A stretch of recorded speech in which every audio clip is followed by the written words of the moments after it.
Look, imagine this. You open your banking app, and for the first time in your life, the number you see doesn't make your stomach drop.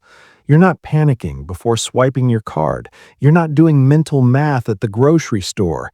You're not asking yourself, if I pay this bill today, will I still survive until payday? Instead, you just breathe. Nothing in your lifestyle has changed. Same car, same house, same food, same clothes. But something inside your head has shifted because you've crossed a number most people never emotionally recover from. Your first $20,000. Here's the thing. This milestone doesn't make you rich. It doesn't make you free. It doesn't suddenly upgrade your life. What it upgrades is your brain. And that mental shift is what separates people who eventually become wealthy from people who stay stuck forever.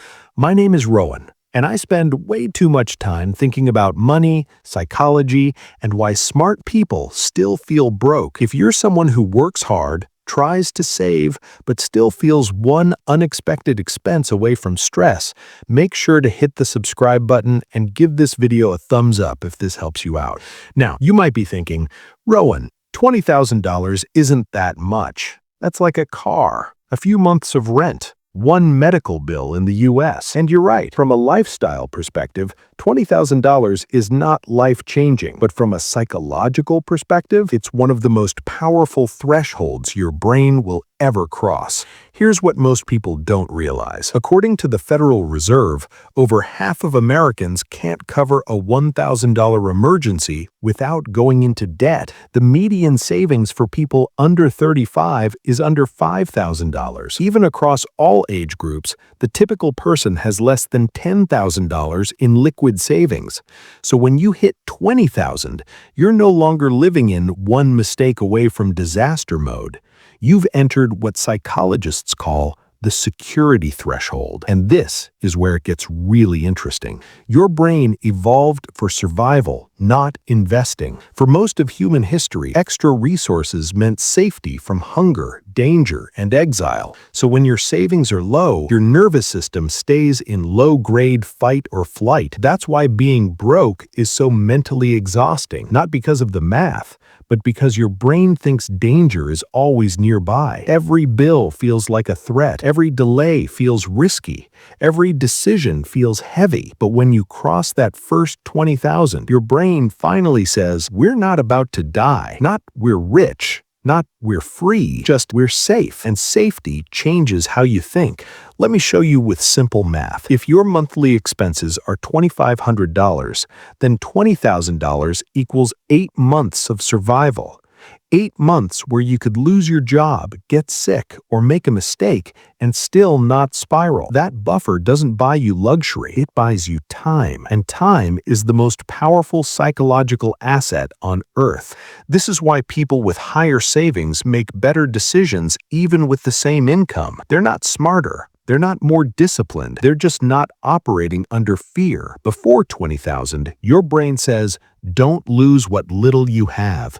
Play it safe. Don't take risks. Just survive. After $20,000, your brain starts whispering, what if I tried? What if I invested? What if I waited for a better job? What if I said no? Optionality enters your life, and optionality is the real definition of wealth. Think of it like oxygen. When you're underwater, you don't care about comfort or views. You just want air. Low savings is underwater thinking. High savings is breathing room. That's why your first $20,000 doesn't change your lifestyle, but it completely rewires your decision-making.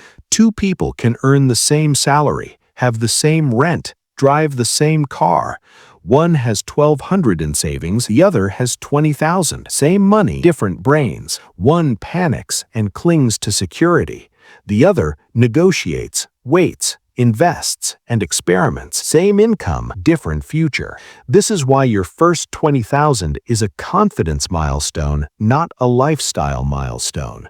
Most people think motivation comes first, then savings. In reality, savings comes first, then confidence. Your brain doesn't believe words, It believes numbers. And when your account hits 20,000, your subconscious finally says, "We're not fragile anymore." And once you're not fragile, you can finally think long term. That's when compounding becomes emotional, not just mathematical. At 8% annual return, $20,000 becomes over $200,000 in 30 years without adding a single dollar. But the real transformation isn't in your portfolio, it's in your identity. You stop being someone trying to save and become someone who has savings. And that identity is what builds consistency.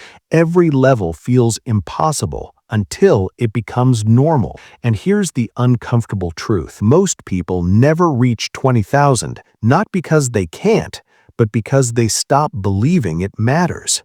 They upgrade lifestyle instead of upgrading safety. Better car, bigger apartment, new phone. Each one delays psychological freedom. So here's what I want you to do. Define your calm number. 6 to 9 months of expenses. Treat savings like a bill. Automate it. Protect it. Separate safety money from growth money. Savings first, investing second. Track milestones, not just balances. 5,000, stability. 10,000, breathing room. 20,000, confidence. Because one day, you'll check your account and realize something strange. Your life looks the same, but your mind feels completely different. You're not calmer because life is easier. You're calmer because you're no longer one problem away from panic. That's what $20,000 really buys. Not stuff, not status, not luxury. It buys psychological safety. And from safety comes better decisions. From better decisions comes better income. From better income